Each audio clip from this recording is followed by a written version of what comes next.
Hello everyone. In part two, in part one, basically we built Dockerfile, and then we want to continue on that. We want to create or build the image. Then we gonna run the container. So before that, make sure that your desktop,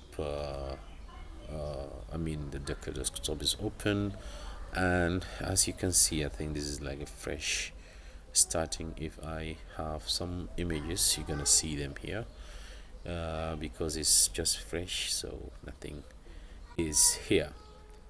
So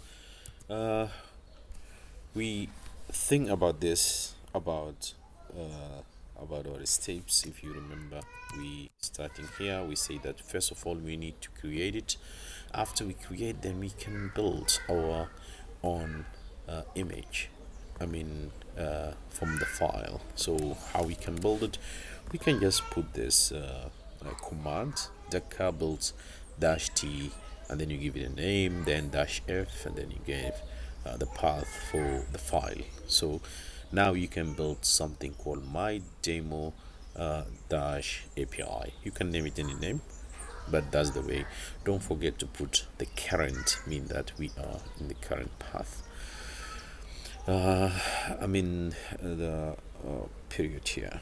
So after that we gonna run it, but let's first build it, then we see if there are no errors, then we move to the second step, the third step, where we can run our container. So here we go. Let's go to the Visual Studio, and as you can see here, we have our Dockerfile. In our Dockerfile, we specify what we want to download. Because I'm using .NET 10, so I need actually to have this version. If you have 9, for example, you need to put 9. If you have 8, supposed to be 8, but mine is 10. Here we go. Then we need to build it. We basically download the SDK, so we can run the application, because we have an ASP.NET API, and this is exactly showing you the details here with. So this is the first steps. So we just need to build it. And if you remember, I discussed this. I said that you need to have these. So you download the ASP.NET, and also you need to download the SDK. Then you also need to package and into optimize binaries, where you publish .NET publish, and then we do this. All this we have it in our file, so mean that our file is ready. So we have it here. We basically say we want to get from microsoft.com/.net ASP.NET. This is the image that we want to from Microsoft, and these are the details. And then here also we specify we want SDK, also from Microsoft, and here are the details. Mainly we are copy this and run our project. After we copy and run it, then we copy our application and run it here. Then we need just to publish it, and that's it. After we publish, we come to the final application where we can see it live from Docker.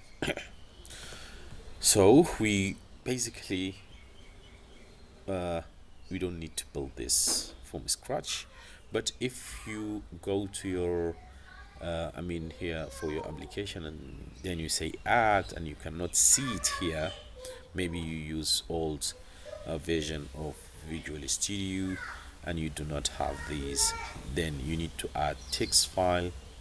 You're gonna just say right click, add, and then you're gonna say, for example, new item, and then you're gonna put all these instructions or the blueprint, or in other words, you can just say recipe.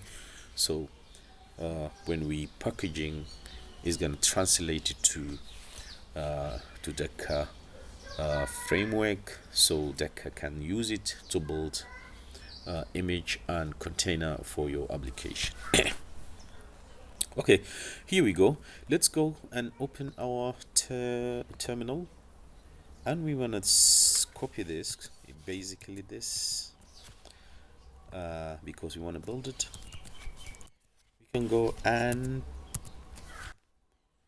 paste it here. Hopefully everything all right. And here we go.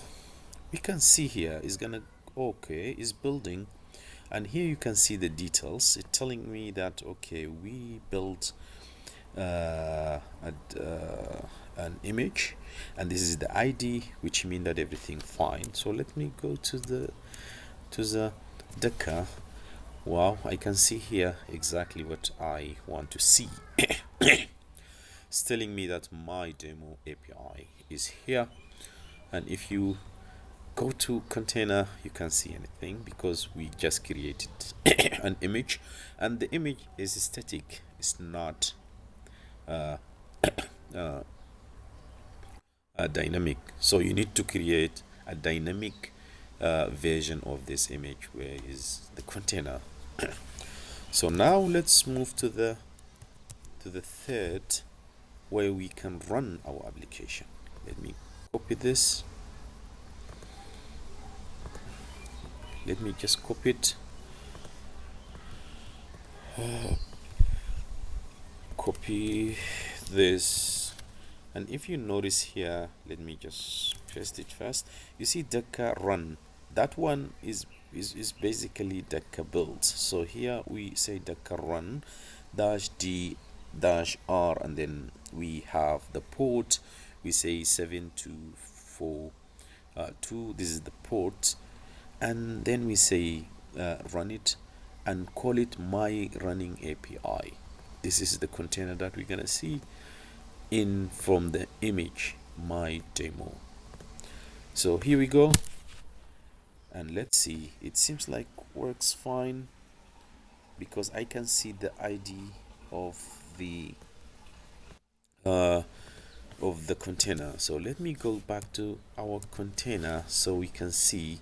Wow, you can see here is the image shows you in use, mean that the container is created and almost running. So we go here.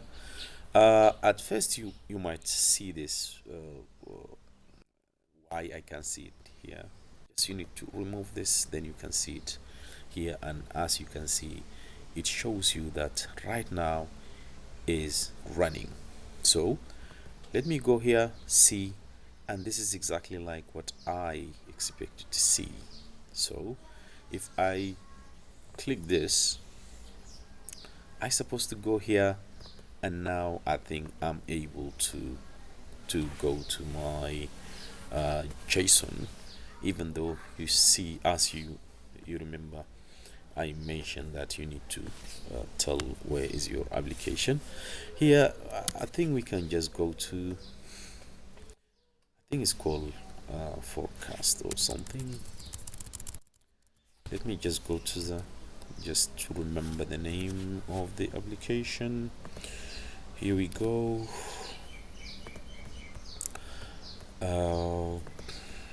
I think our application, yeah, we can navigate to this. Here we go. Paste and see what I can see it here. Let me get back to the Docker.